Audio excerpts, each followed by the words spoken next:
Iguodala. Iguodala to Curry, back to Iguodala, up for the layup. Oh, blocked by James. Curry, one-on-one. Irving puts it up.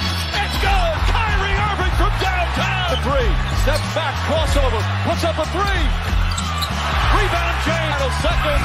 It's over. It's over. Cleveland is a city of champions once again. The Cavaliers are NBA champions. Cleveland! This is for you!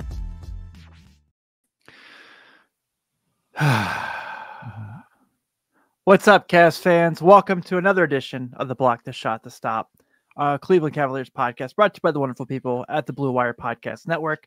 I am Tim Daniel. Joining me tonight is Kevin Lynch. Kevin, we are talking about, of course, a bummer of a night in Houston tonight in H-Town as the Cavs take a 109-108 loss. And normally when we do these game recaps, we just kind of go through quarter by quarter by quarter. I feel like we really just kind of have to go to the last 7 minutes of the game to kind of really start the show this time around, because that was a mess. Obviously, Cleveland starts the third quarter, goes into the fourth quarter down 11, and then they kind of go a little bit back and forth. They go on a huge 19-0 run to take the lead. We have Sam Merrill almost get a dunk. I feel like we got to make sure we mention that. Shout out to Sam Merrill on that. And then Houston comes back, takes the lead. Cleveland gets the lead again. Şengün has literally completely shoves with two hands Jared Allen into Dylan Brooks, who Allen ricochets off of Brooks. Brooks kind of gets taken back as well. They review it, say there's no flagrant contact there, which whatever. And then Cleveland comes down and Mitchell makes an awesome play to get which originally called a foul, to get the ball out of Amen Thompson's hands on a fast break. And then after that, we get Darius Garland drawing a flagrant foul on Tari Eason for 3 shots, and he misses the first 2, which Darius Garland, just so everyone knows, is a 90% free throw shooter. So I feel like if you told me what was going to happen in the game, I still would have bet on Darius Garland hitting all 3 shots and the Cavs winning 110-109. But that's not what happens, and there's a lot to take away from this one. But I think my biggest takeaway game-wise before I bring you in on the conversation is you could definitely tell tonight, especially with how well Fred VanVleet shot threes, how much this team missed Isaac Okoro and Evan Mobley. Interesting that's where you're starting. I mean, yeah, I mean, Fred VanVleet obviously had a big game, particularly in the first 3 quarters. They really shut him and all of Houston's offense down in the fourth. But it was a little bit the individual defense. It was a lot of like slow rotations off of that he got open shots on. But you're right. If you have an Isaac Okoro who is basically your cooler on for defensively for guards, you would have probably inserted him, and he'd have got 20 plus minutes tonight at least to slow Fred down. Yeah, it was just kind of really irritating to see kind of that. And I'll tell you what, man, like big picture of this game, I know they battled back and it's awesome, and I appreciate the effort. And they really probably should have won this with the way that we played in the fourth quarter.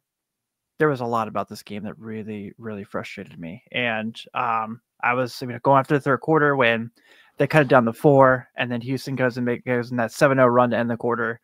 It looked like every time it was like they would get close, they would start to go on a run, they would give the game right back away. And so this was one of those nights where I know we always have these conversations when they lose. It's the NBA. Bad things happen. But I feel like this is a game that, yes, healthy, I think they probably would have won, but you can't really do anything about that at the moment. And also, I think this is a game that really let slip away in a lot of circumstances. Yeah, I honestly, I have a little bit of a different take. I don't think so much slipped away. I thought they got outplayed. And if Garland hit those 3 free throws, they would have stolen the game. But if you look up and down the stat sheets, they're a lot than the Cavs. The biggest things that stand out are rebounding. They had a 13-point edge in rebounding against the Cavs. You could say Mobley would have helped with that, but still, Houston is a team that has a lot of athleticism and a lot of size, and something that the Cavs can struggle with at times. And then the fast break points. It's funny, like Houston had, what was the final count? They had like 9 more turnovers than the Cavs, but they had double the amount of fast break points, which tells me even though they were creating less turnovers than they were giving away, they were creating those turnovers and just getting out and using their speed and athleticism and getting a lot more easy buckets. Because tonight was kind of a slugfest. Cavs were held 14 points under their season average. Part of that's Houston. Houston's one of the top defensive teams in the league. They're not OKC, but they're in the next group after them. And so kind of on a night where both teams shot poorly, the Houston created more opportunities for themselves between fast break points and by having the rebounding edge. Yeah, and you're right. I mean, you absolutely are. But, I just kind of felt like this was a situation where they definitely had their moments. And I think we're kind of making this our regular thing here, where we're talking about just individual players throughout the game. Another night, Jared Allen, really good. Again, went toe-to-toe with Alperen Şengün tonight, who also was really good tonight as well. Both guys had a double-double. Allen was 17-13, 3 assists, 2 steals, 3 blocks tonight. Was a mammoth again, and 5 offensive rebounds tonight as part of his 13. So obviously, your typical night for Jared Allen that we're seeing of late. Kind of furthering into the conversation you and Skylar started early this week after the Phoenix game with, trying to get to making the case for 4 All-Stars for the Cavs, and Allen certainly making his case tonight without having his normal running mate next to him in Mobley. I thought that he was tremendous again tonight. Yeah, Allen, he was definitely probably him and Ty Jerome, I would say, were the standout performers tonight. I know, Garland also had a big game, but obviously left it with a bad taste in your mouth there at the end. But I thought Jared Allen was phenomenal, as he has been for most of the last 6 weeks or so that we've been talking. Just about every game he gives them what they need. He's getting double doubles virtually every game. And then like pivoting to Ty Jerome, I thought Ty was fantastic on another game where you're out 3 of your top 6 players. Traditionally, like in rotation players, maybe 3 of your top 7, depending on how you split hairs. But they needed someone to step up, and if they were going to win this game against a very good Houston team, depending on the day, they're either in 2nd or 3rd in the Western Conference playoff rankings. And Ty was the one guy who I thought played much above, played far above average and had an excellent game tonight. Yeah, Anaconda stopped and saying that one hurts, guys. This one hurts. Yeah, this is a bummer of a game. This is a loss that sucks. I for sure agree. Especially the way they fought back into it. Like Kevin said, yeah, you can certainly make the case they got outplayed. So, yeah, this one sucks. I completely agree with that one. Yeah, and it hurts. I mean, it hurts to lose a game like that anyway, but especially they did get outplayed for the first 3 quarters. There's no doubt about that. And then they were phenomenal for a better part of the 4th quarter. We'll get into the reasons why in a second, but then to come all the way back and then kind of frankly fumble the late game execution between, a couple plays before it, but really the biggest sequence with Garland missing 2 of 3 free throws when they're down 2. And then Mitchell with almost 3 seconds on the clock to do a catch and shoot fadeaway in the corner. I thought you could have probably got a lot better final shot than that. It hurts when you don't play a good game and then you make a huge comeback in the 4th quarter and then you fall 1 point short. Yeah, for sure. So I mentioned going into the game, Garland was a 90% free throw shooter. He was 3 of 8 tonight. Yeah. Very uncharacteristic. Yeah. Very, very uncharacteristic. And on a night where he otherwise shot the ball pretty well, 3 of 6 3-pointers, 10 of 21 overall. Yeah. Just kind of a random, unfortunate anomaly tonight with his free throw shooting. Yeah. So Anaconda's further. Mitchell taking back-to-back threes at the end didn't help either. Not a good shot. Yeah, I thought that was kind of like Kevin said, kind of fumbling that execution. couple things there that really kind of jumped out to me that really in that moment, and I know it really kind of ends up not really mattering as much considering what the actions were. They break the huddle in that last offensive possession. Merrill, not Strus in that situation. Thought that was kind of surprising. Not that Strus got the ball by any means or Merrill got the ball by any means, but felt like kind of the way that things have been going with how Max has been shooting of late. And you started Max, which I know he wasn't great tonight by any means. But I thought that was kind of a surprising move there as well. And then, yeah, I mean, I thought that, Darius kind of had a good look there. And I know it's just kind of a weird situation, but there's just a lot down that stretch where with how well they played to get back into the game, like you said, how phenomenal they played for about 9 minutes there. It just kind of looked really confusing there.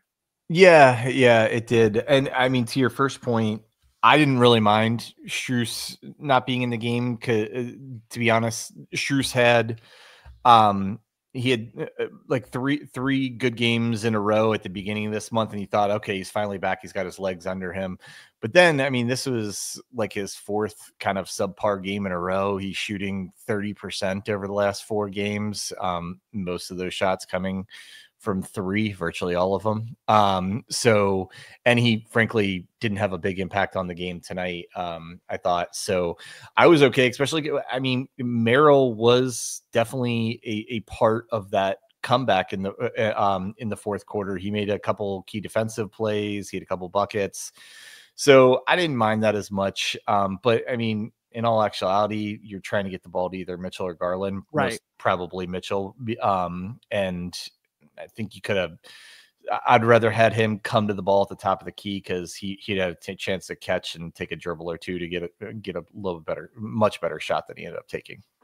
Yeah, especially because Houston had a foul to give there as well, and so I thought that was kind of the way that they called that plan, where he was kind of just stayed at the end of the court, was kind of surprising. Yeah. All right, so where do you want to go with the game here? Because I feel like there's a lot that we can discuss here. So we can go positive first, and so I thought like the fourth quarter, obviously positive 19-0 run. I think the biggest thing, more than even anything they did offensively, Kenny went back to the zone that they play, and that is what they played the zone. I think virtually the whole 19-0 run, and frankly, their zone works really well against a team like Houston that's not as good a 3-point shooting team, would much rather try and aggressively get to the baskets, and also isn't the biggest team that you worry about giving up rebounding, though they did get out rebounded tonight, as we covered. So I really appreciated kind of, whether you say the fight and the execution to get back in a game where you could have just, folded and said it wasn't your night. I thought that was great. As I said, I thought Ty Jerome was fantastic. Jared Allen was fantastic tonight. And then on the other side, they, tonight was the night they definitely showed they're missing 3 key guys, especially one of their all-star level players, because they needed a couple other guys to step up in a bigger way to win this game, whether that was one of the guys off the bench having, a 15-point game. I mean, other than Ty Jerome, or they needed Mitchell and or Garland to go off the way they did the other nights and end up with 30 plus. And unfortunately, none of those things happened, and they scrapped and clawed to make it a game. But overall, I mean, the thing is, I'm kind of somewhere between, like, I guess I feel kind of neutral about it, but just to point it out, it was another really bad shooting night. In fairness, as we said, they're missing some guys. Houston is one of the best defensive teams in the league. I do think they settled at times, didn't get good quality shots. Yeah. I thought Ty Jerome was getting the best shots of anybody on the team tonight. And when they did get quality shots, they didn't knock them down. I mean, they again shot under 32% from 3, and this was a team at the beginning of the month that was shooting 42% from 3, and they've had several games that are kind of now dragged that average down to about 39 for the season. So, overall, a lot of positives for the performance in the fourth quarter. And, but, just they didn't do enough on a night where they were shorthanded. Yeah, I completely agree with that. I mean, and also kind of, not to kind of piggyback on the negativity, but another frustrating shooting night for Donovan Mitchell. We talked about the obviously 2 shots at the end of the game there, but 7 of 21 overall, 1 of 8 from 3.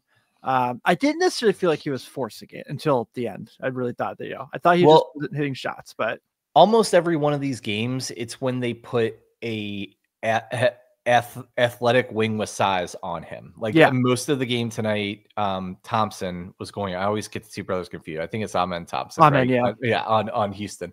And he's a fantastic defender, and he's athletic enough to stay with Mitchell, and then combine that with his size. Like it's the same profile of player that's as a primary defender that seems to give Mitchell so many problems. I thought in the first half they got Mitchell on the move a little bit more, whether it was pick and roll and getting to the baskets, and then the second half he was settling for a lot more contested jump shots.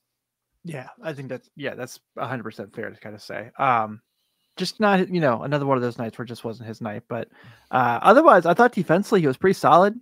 I thought he did pretty well there. As Skylar's not here tonight, so I figured I have to go ahead and make you mention that he was the team leader in plus minus tonight at a plus 19.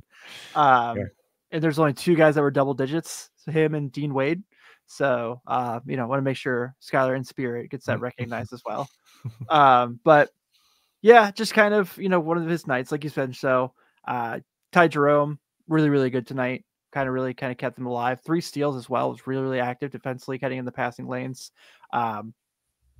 Another weird 13-minute night for Tristan Thompson where, he didn't score, but he kind of had some okay moments. I mean, he did have 3 assists tonight, so kudos to him for that. I did, at the end of the game, obviously they have him there to rebound with Jared Allen for when Şengün's at the line in the slight case. So, that was interesting. But as you talk about Tristan Thompson, I think tonight is a night that highlights some of the vulnerabilities of this Cavs roster. Because, Tristan Thompson and Georges Niang, as good as Niang's been this year, they do not match up with Houston. No, like not at all. They were both, I thought, very ineffective. I thought Merrill also was kind of ineffective till his last, spurt in the fourth quarter when he had those couple buckets.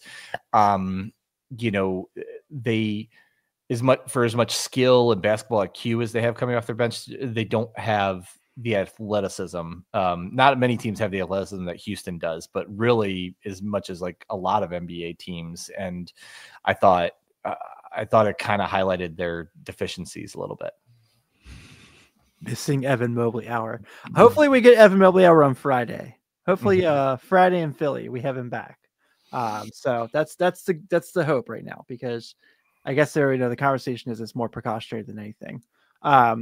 Yeah, I mean, I'm just trying to figure out more things we can highlight before we kind of get to Friday as well. But the other guy who honestly, I don't want to sound like I'm picking on him because I think he had a solid game. But if you'd asked me going into the night who needs to step up, I actually would have said Dean Wade, because it's probably unfair pressure on Dean that he is the one guy that is 6'9" athletic perimeter player when a team like Houston has 5 or 6 of them. Right. But I thought he could have been a key to a victory tonight, in the sense that if he could have neutralized some of the guys on the other team, taking advantage of his matchups. And he had a very solid game, don't get me wrong, but I probably was hoping for a little bit more than solid tonight out of him. Me too. Yeah. Yeah, I completely agree with that. So yeah, hey, no Isaac Okoro, no Evan Mobley, no Karis LeVert, no perimeter, your perimeter defense definitely takes it at that point. Shit happens. I mean, crap happens. I've done that 2 nights in a row now. Oh my god. I'm gonna owe a ton. I'm gonna get so many fines. Can we just talk real quick? I mean, I know we're not blame the ref guys. This is the ref's fault that they lost this game by any means, but the consistency tonight was not there, I would say. and specifically the Shangoon play on Allen that we talked about to start the show, where he full on shoves him, and they say that that's not flagrant contact. And then what was the other call? So Kenny has that challenge at the end of the game that they call, which I didn't really mind that one as much, but I could have seen it going either way. So maybe I'm contradicting myself with that comment, but you can't blame the refs for like Darius Garland missing 3 free throws. I agree with that, and I never will. But you also can be definitely disappointed that it looks like there was a moment there where they really took the game out of your hands. Yeah, and I've said on this podcast before, a referee can cost you a play; they don't cost you a game. Right.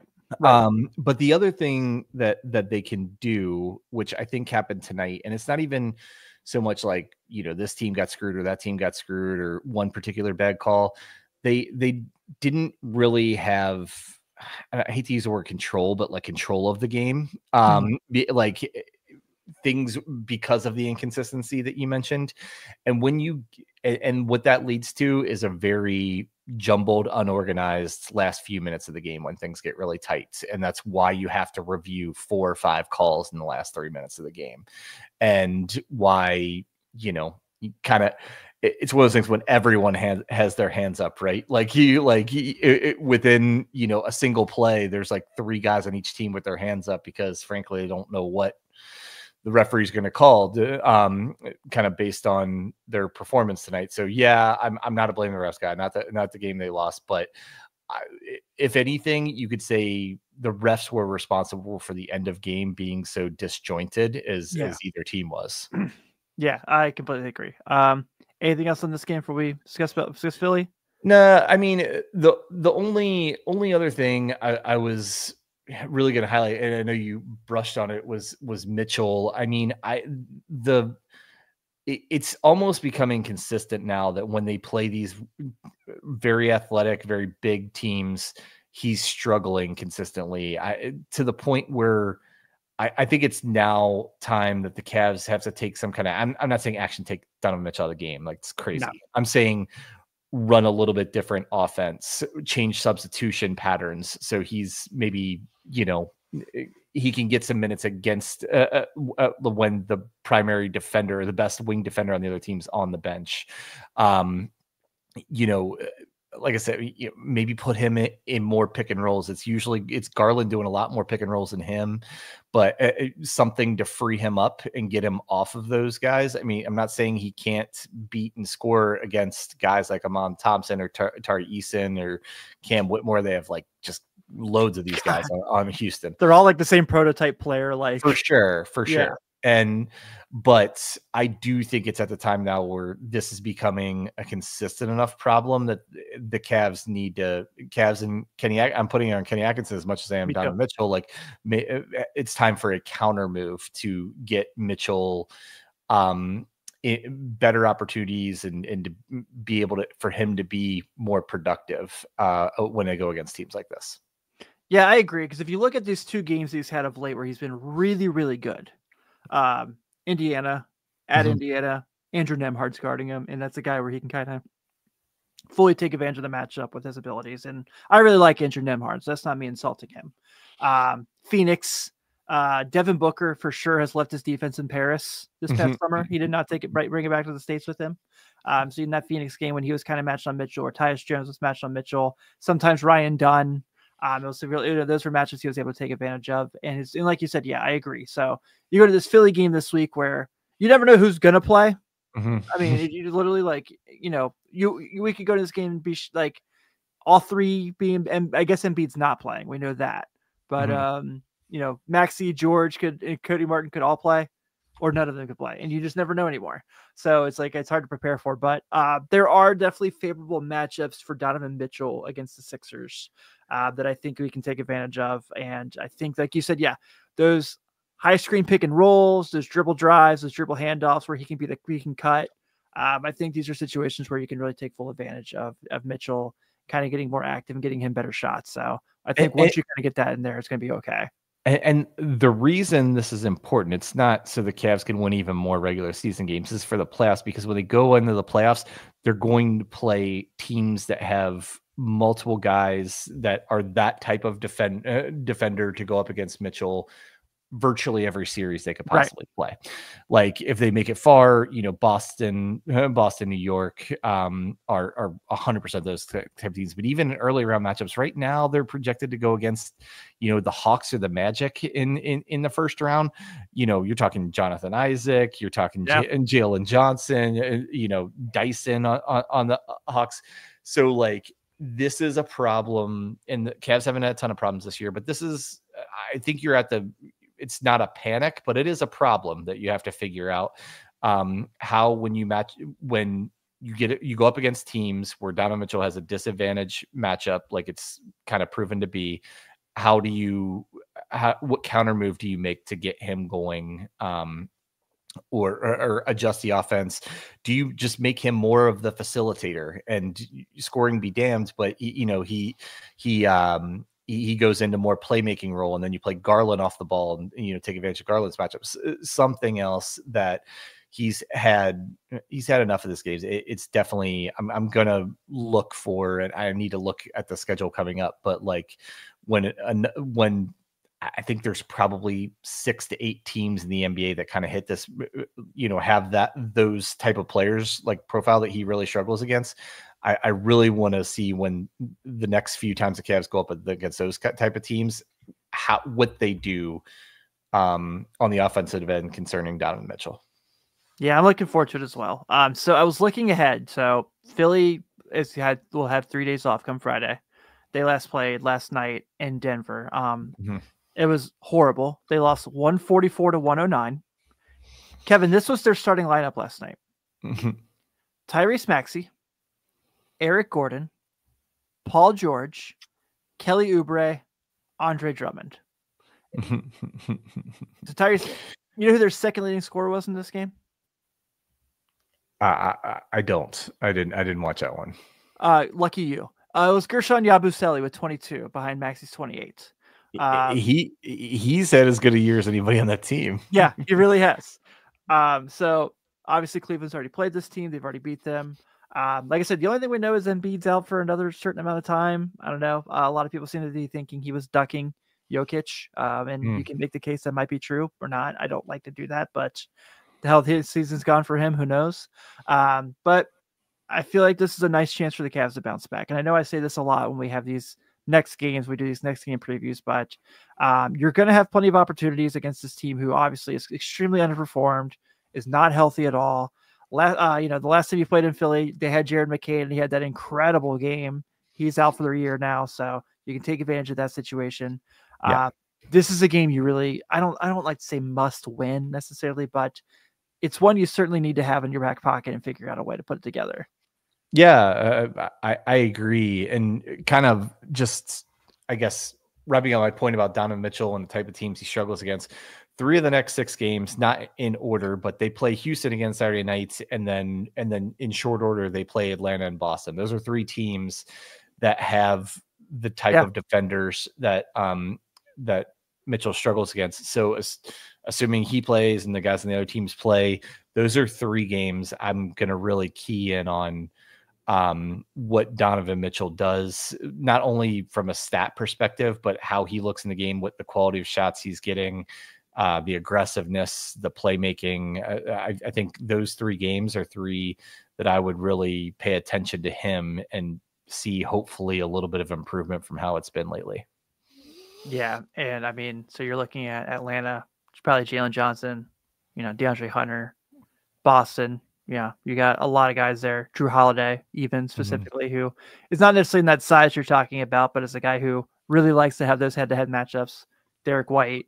Yeah, it's going to be really interesting to see how that plays out. Well, the first matchup against Boston, they actually put Jaylen Brown on Donovan Mitchell. That's right. Quite a bit. And then Brown was out in the rematch that the Cavs won. So if that is what they do, and I would say Dyson Daniels on Atlanta gave Mitchell fits in the back-to-back they played earlier this year. And then we obviously saw what Houston did to him tonight. So those are 3 games I will definitely kind of key in on and hope to see a little bit, more efficiency and better production from Donovan. Yeah. I don't ever worry about Donovan Mitchell. I think I get, but we are seeing things where he's obviously number one on the scouting report for every team for a reason. And you're seeing that Cleveland's got to really figure out how to balance that in this game of chess. So yeah. Yeah, but in fairness, some of it, the last few games has been because Evan Mobley is out. Yeah. But when, the fifth starter spots and a lot of the guys off the bench, Ty Jerome and Karis LeVert definitely do a little bit of like playmaking and stuff, but like usually those other guys are guys you can put, your average to lesser defenders on and don't have to worry about it. If the Cavs had one of those type of players, a big athletic skilled wing, the other teams would have to match up defensively with their guy to match that. But because the Cavs don't do that, they can kind of, adjust their defensive matchups to put that defender on Mitchell and basically give him fits a lot of times. Yeah. So we shall see how it lines up, but hopefully they kind of get that thing figured out soon. We should figure out now in the next little bit, where his all-star status is. So that's going to be there as well. I know we looked into Skylar Texas tonight to tell us that tonight was basically going to be the deciding factor potentially on who would be the coach of I guess you can say the Eastern Conference team. One of the two head coaches in the All-Star game was whether if the Cavs won or the Celtics lost. And right now the Celtics are down 1 to the Clippers, but the second quarter just started. They're in LA. So we will have to wait and see for Friday what the result of that as well. So with that being said, we'll go ahead and close out this edition of the Block the Shot to Stop. Better days are ahead, and we're looking forward to just getting back on it on Friday.